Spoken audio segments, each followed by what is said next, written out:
Hi, welcome back. In this video, I'm going to be showing you the analysis of Lam Research. Lam is one of the key semiconductor stocks that is riding on a wave of growth in the sector. Revenue is growing quarter to quarter, accompanied by high gross and net margins. And the best thing is, Lam is in a segment of the semiconductor market with high margins and few competitors. So let's get right into it. Let's start by understanding the business. Wafer fabrication consists of many complex processes. The microchips on the wafers are built by building layers of materials made up of copper and silicons at nanometer precision. Lam produces equipment that achieves this. They have deposition and etching equipment that builds the chips and strip and clean that cleans the wafers at the end of each process. Lam also produces a measurement tool that ensures the wafers are manufactured to specifications at each process. These are very complex equipment that runs at high precision, high temperatures, and manages complex chemical processes. With this complexity comes the premium and high margins.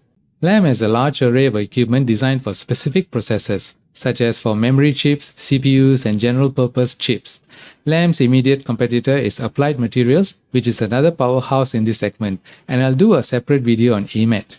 The majority of Lam's customers are wafer fabrication companies such as Intel, TSMC, GlobalFoundries, and the like. With that, let's now take a look at the income statement. As usual, I've turned these boring numbers into charts that tell the story better. The revenue has been rising rapidly, year-over-year revenue growing at 54% and quarter-on-quarter revenue at 11%. Lam has been hitting record revenues for the last 3 quarters, and the guidance for the next quarter is in the same region. The cost of revenue has also been rising in tandem as expected, since Lam's equipment is primarily hardware-based.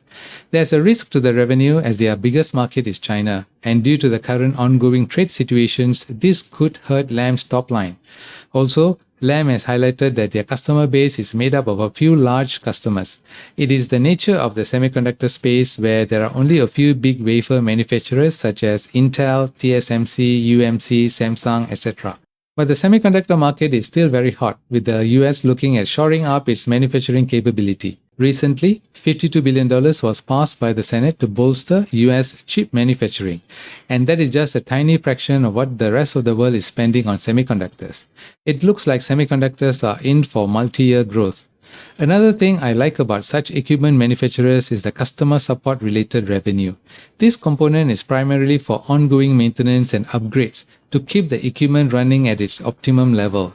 This revenue is recurring and is usually downtrend proof, as it will be needed even during a market slowdown. Let's continue to analyze Lam's financial report to see whether Lam is well positioned to take advantage of the expected growth in the semicon market. The gross profit has been rising in tandem with revenue, and the gross margin is a healthy 46%. As we go down the income statement, the total operating expenses are $585 million, with $380 million going to R&D and $200 million for sales and general admin. After taking away the operating expenses, the operating income is a healthy $1.2 billion. There aren't any other major exceptional items. That leaves with a solid net income of $1 billion, and the net margin is another solid 28%. Profitability-wise, Lam is a semiconductor powerhouse. Earnings per share is $7.41 and is also rising sharply. The trailing earnings per share that is representative of yearly earnings per share is $23.66. Let's take a look at the cash flow statement. I'm only interested in a few key numbers here.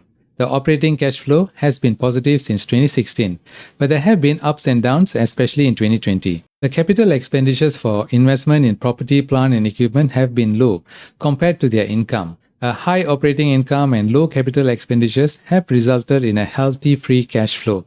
Again, this is another evidence of Lam's profitability. The cash flow from financing activities has been negative primarily due to dividend payout and stock repurchase. Lam has been buying back their shares quite aggressively since 2020.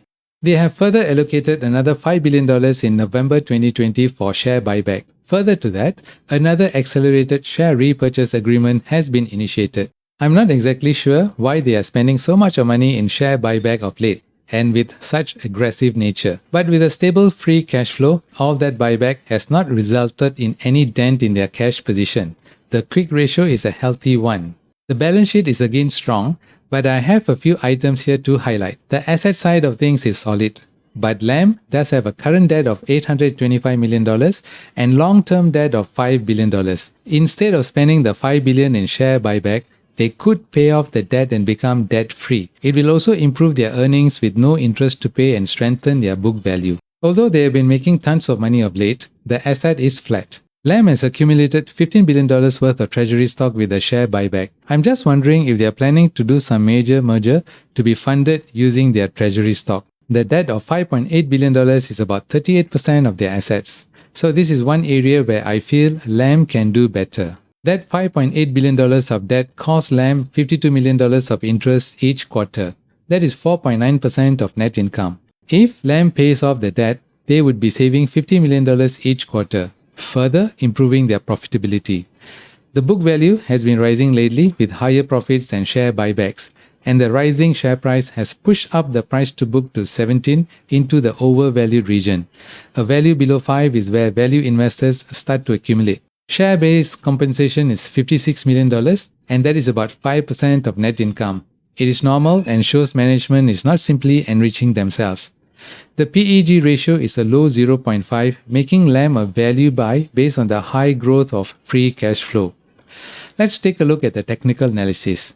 Lam's share price has run up from $200 in March 2020 to the current $637. The price is still within the trend channel, but it is facing overhead resistance at around $670. It looks like a double top. Further to that, there is MACD divergence indicating that the upside momentum has slowed down, and also the volume has been dropping. All this points to slowing momentum and a high chance of a correction.